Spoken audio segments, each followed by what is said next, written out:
And as new details come to light about the mental health of the jet's co-pilot, investigators are talking to his family and friends. One former girlfriend has spoken to the German tabloid newspaper Bild, and she shared something Andreas Lubitz said to her last year that disturbed her. CNN spoke to the reporter who interviewed her. There was one remarkable sentence which she quoted oftentimes and which he also mentioned lots of times 1 year ago. Let me tell you this, it was like, one day I will do something that will change the whole system, then all will know my name and remember it. You know, according to her, he was, during the relationship, quite unhappy with his job situation. He realized slowly that his dreams of becoming a captain of an airplane, getting a long-term contract at Lufthansa, and being responsible for long-distance flights may not come true because of his mental illness, you know. Let's turn now to the final minutes aboard Flight 9525. That transcript released by a German newspaper gives us an idea of what was going on in and outside the cockpit as the plane went into its deadly descent. CNN's Will Ripley joins us now from Cologne, Germany. And, well, the transcript really makes some tough reading as you picture what was going on at that moment. And the captain, no doubt, was feeling pretty helpless as he tried in vain to get back into the cockpit.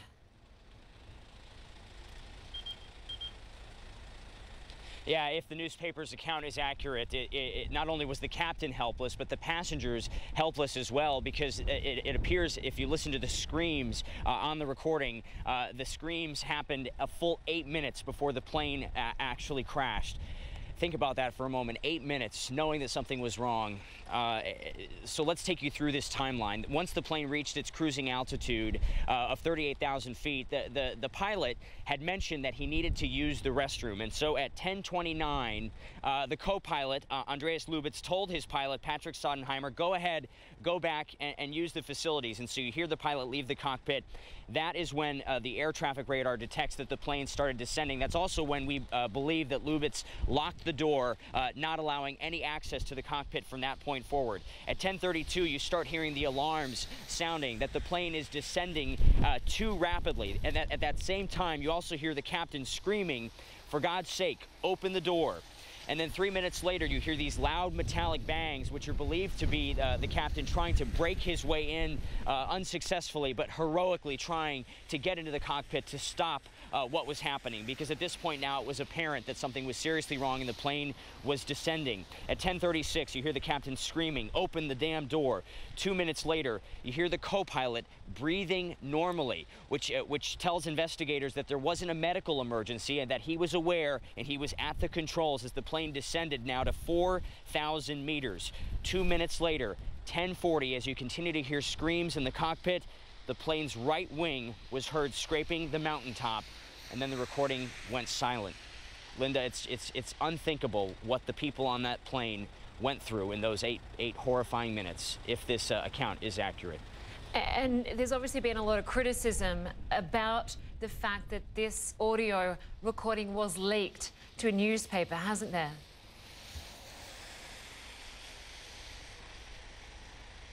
Yeah, the Bild, it is a German tabloid here. They are known for sensational reporting. They also have a reputation at times for being liberal with some of their interpretation of what is said. There was a pilot who was quoted who then came out publicly and said that he felt he was misquoted. So that's why we need to be cautious when we attribute all of this to Bild's reporting, because this should have never been released. This was leaked to the newspaper. It will never be officially released. The investigators were very upset that it was, because it is such a painful thing, a traumatic thing for the families of these 149 people, 150 people, traumatic for the co-pilot's family as well to hear these details. It is chilling, but it's also an important clue as they try to piece together exactly what happened here, Lynda. Okay, Will Ripley, thank you very much. Reporting there from Cologne, Germany. And as Will mentioned, if that cockpit voice recorder is transcribed as it happened, it does offer a gut-wrenching look into the final moments of that flight. Let's bring in James Phillips in Berlin to discuss this. He's the Director of International Affairs with the German Airline Pilots Association. Thanks very much for being with us. Now, thank you. Firstly, I just want to get your opinion on the fact that these recordings, which are absolutely sensitive, a very sensitive part of the investigation were leaked. How unusual is it to see this sort of information leaked? It's virtually unknown. Normally, all the data is collected. We're still waiting for the report that the flight data recorder has been recovered, and we're hoping that when that happens, that we'll have a lot more insight to exactly what happened and why it happened. The co-pilot's father has spoken to a local mayor and has described feeling like the weight of this disaster rests on his shoulders. No doubt there are others who might feel the same, possibly his doctors who are treating him for not reporting the seriousness of his condition, or perhaps the airline for not knowing about it. I think that's a reaction. We're all feeling the pain and the grieving going on in Germany. The Germanwings crew base, Düsseldorf, was very small. All the pilots knew him, all the flight attendants knew him, and I'm sure there's a lot of people looking at themselves and asking, did I miss something? Did I do something wrong? Why didn't I see this? If it was the case, what we're concerned about is we haven't seen the transcript ourselves, and we don't really know what happened, except what the Bild Zeitung is reporting. There's no doubt that it's very hard to predict changes in someone's mental state, but looking at this case, what do you think can be done to prevent something like this in the future? I'm afraid that you're asking a question I really can't answer because I'm not a psychiatrist. I know there will be changes. Anytime we have an accident like this, there's a lot of changes. Our medical standards and testing is continuously changed, sometimes made more stringent, sometimes more relaxed. But it's the experts that should be doing this, and we should be waiting for the experts to review the final report from the accident so that really long-term good changes can be made. We know that Lufthansa, the parent company of Germanwings, carries out medical exams each year, and they did carry out an exam on the co-pilot last year, which he passed. But they're generally more physical exams. Should there be a psychological exam that happens regularly? One of the questions that I would have was how regularly would it have to happen? Some of the reports that have been on the internet have stated that mental health can change very, very rapidly, and that we rely a lot on our knowledge of our colleagues, and are they under stress, and are they acting normally? So I think there's two sides to it.